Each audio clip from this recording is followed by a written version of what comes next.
Hello, and welcome to the Deep and Durable Learning Podcast. This is the show for anyone who wants to learn how to think. Your brain was designed to think deeply, but thinking often loses out in the battle for educational efficiency. Real thinking gets pushed to the margins and eventually abandoned in far too many cases. I know there are many, including some educators, who don't believe that thinking can be taught. My students in my nearly 45 years in higher education, however, regularly told me on course evaluations that I taught them how to think.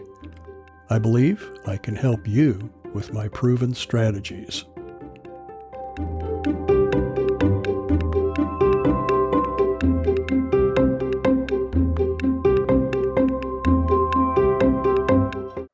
This season, I'm going to help you purposefully develop what I call learner's mind.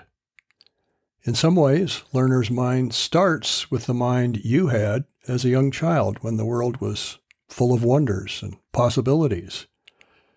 Every day held the potential for adventure.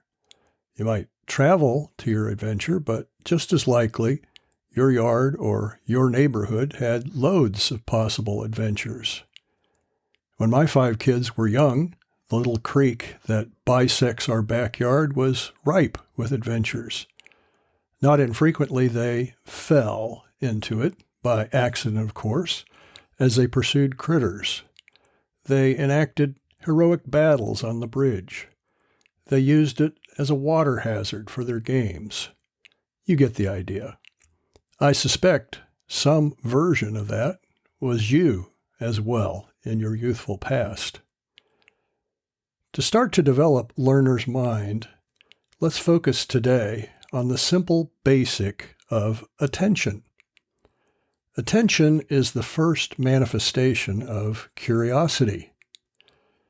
Curiosity is the fundamental starting point for all learning. It is the foundational C, capital C, of the 7 C's of cognition that I explained in last season's podcast.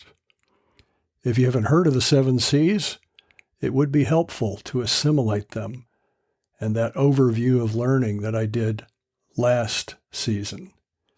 It'll be foundational for developing learner's mind as we walk together through this season. Well, let's take a deeper dive into curiosity. To be curious is to be humble. It's to admit that I don't know everything, or more basically, that I don't know much compared with all there is to know. Adults very often brush off opportunities to learn because they assume they already know, or they view the potential gain in knowledge as minimal and not worth the interruption. Adults tend to be characterized by 2 related E's, capital E's, efficiency and exploitation.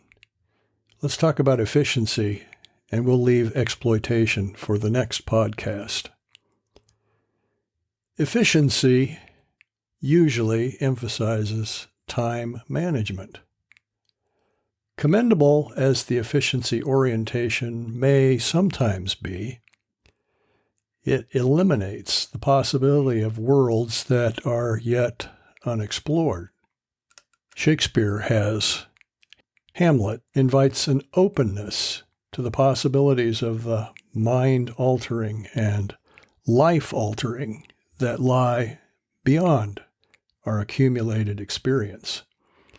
Shakespeare has Hamlet saying this, "And therefore, as a stranger, give it welcome. There are more things in heaven and earth, Horatio, than are dreamt of in your philosophy." We need to welcome strangers, and especially ideas that are strangers that we've never met. We need to recognize that a lifetime only allows encounters with a small subset of what there is to know. Learner's mind enables us to maximize learning, and that's the best kind of efficiency. Young children soak up the world around them. Small kids are into another E, not efficiency. All parents know that. Small kids are into exploration.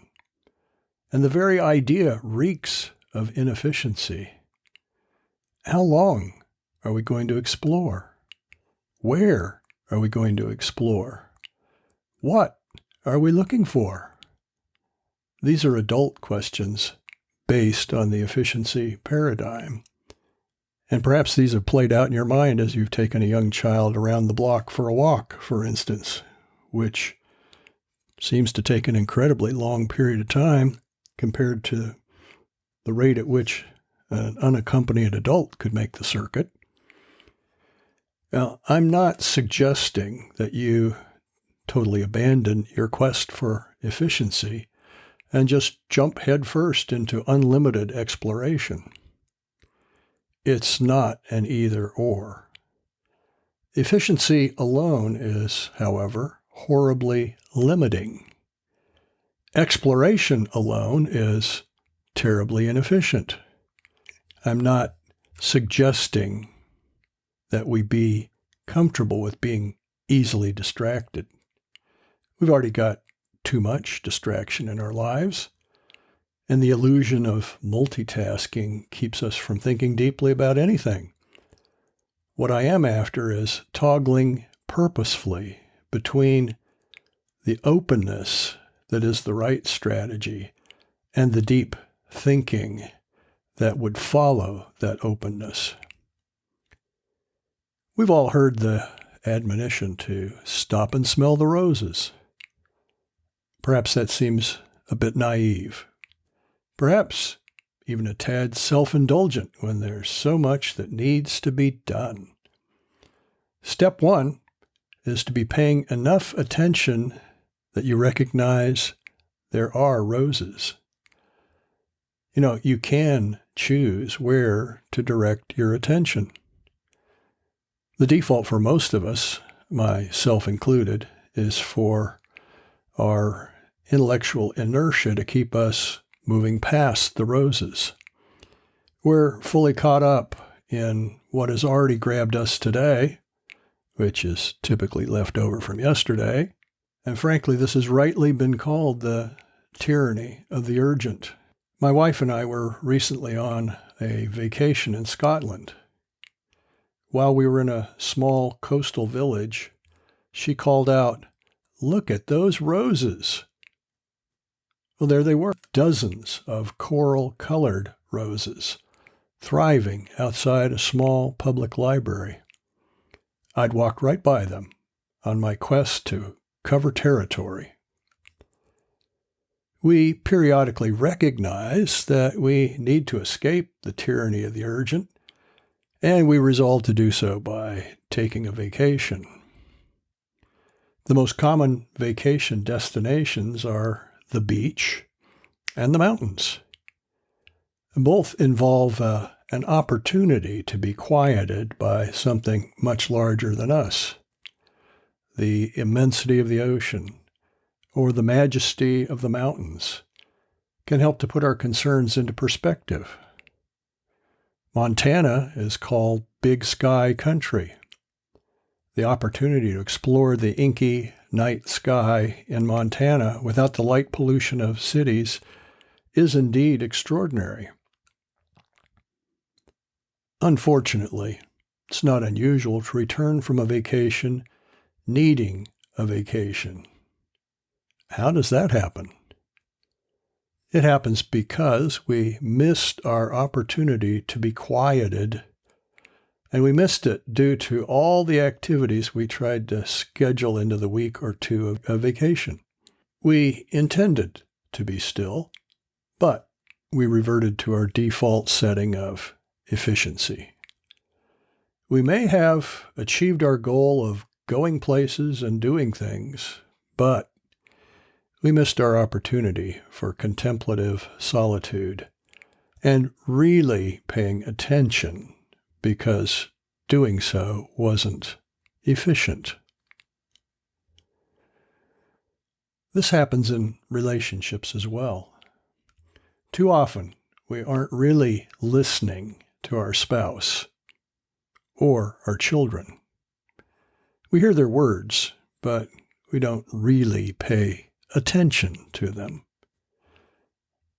At times, that's so obvious that the other person may call us out with something like, "Are you listening to me?"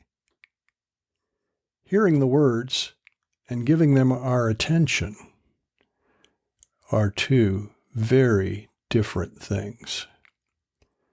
Paying attention is necessary for healthy relationships. We all need to be heard. We need to be seen. And we need to be responded to. There is a parallel with the physical world.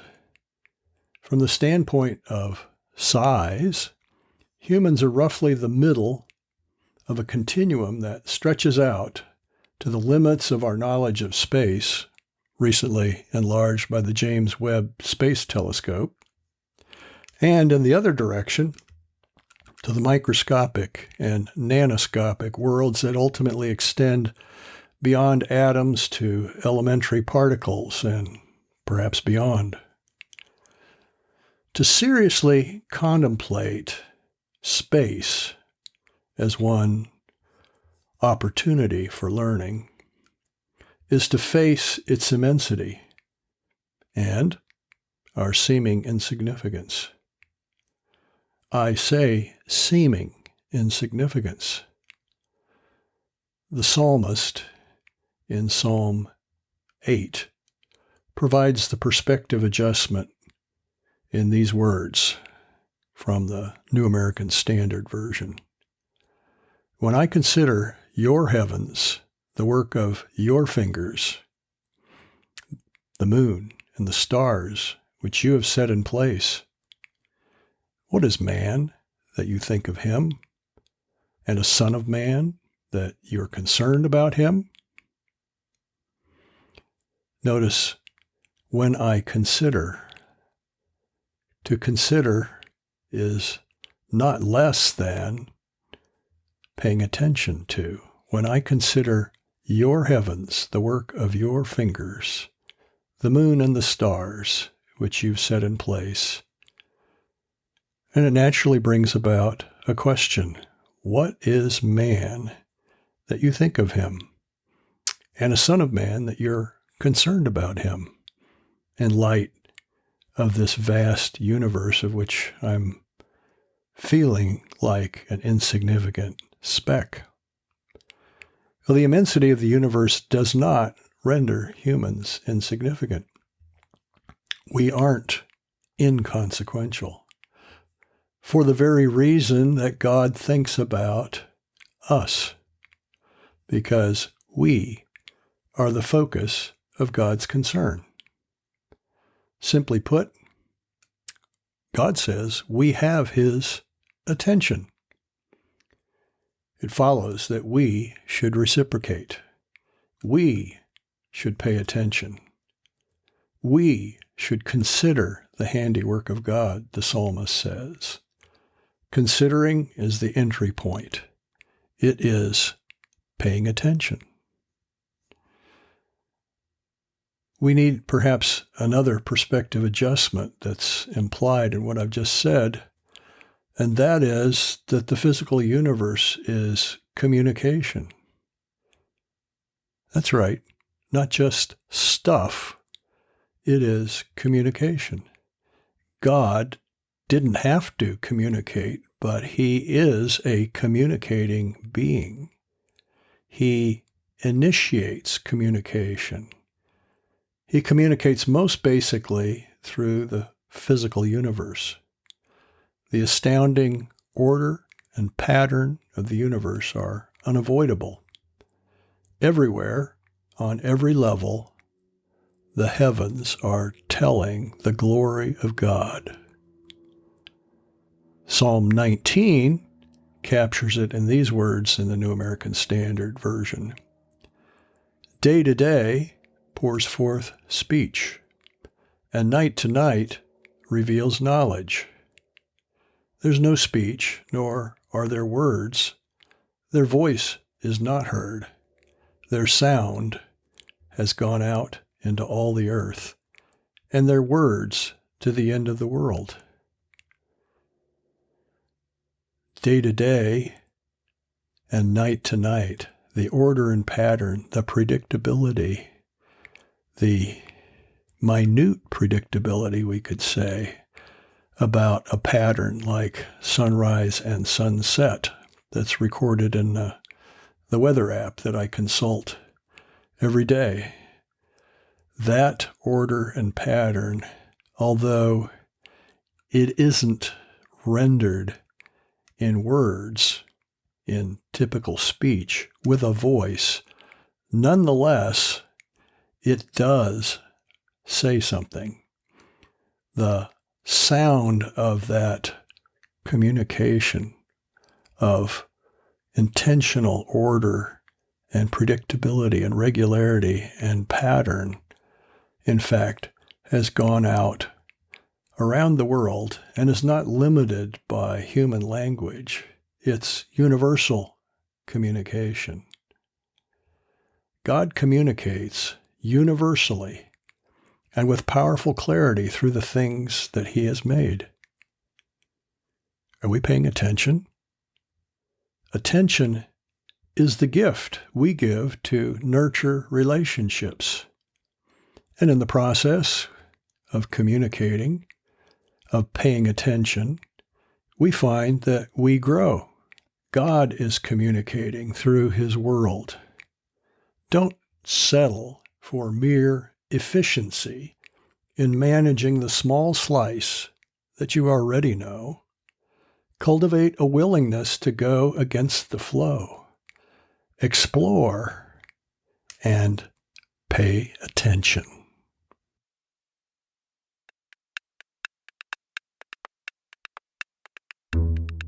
Attention is the first component of curiosity. Perception is the second. Perception's only possible if we give our attention to reality. I'll develop perception in the next podcast. But as kind of a taste of where we're headed, Elizabeth Barrett Browning memorably captured the relationship of attention and perception in these well-known lines. Earth's crammed with heaven, and every common bush afire with God. But only he who sees takes off his shoes. The rest sit round it and pluck blackberries. Join me in 2 weeks to take the next step in developing the dispositions that make up learner's mind. If you'd like to enrich your study of attention or follow up on my sources for today, please go to my blog post at deepanddurable.com. That's deepanddurable.com.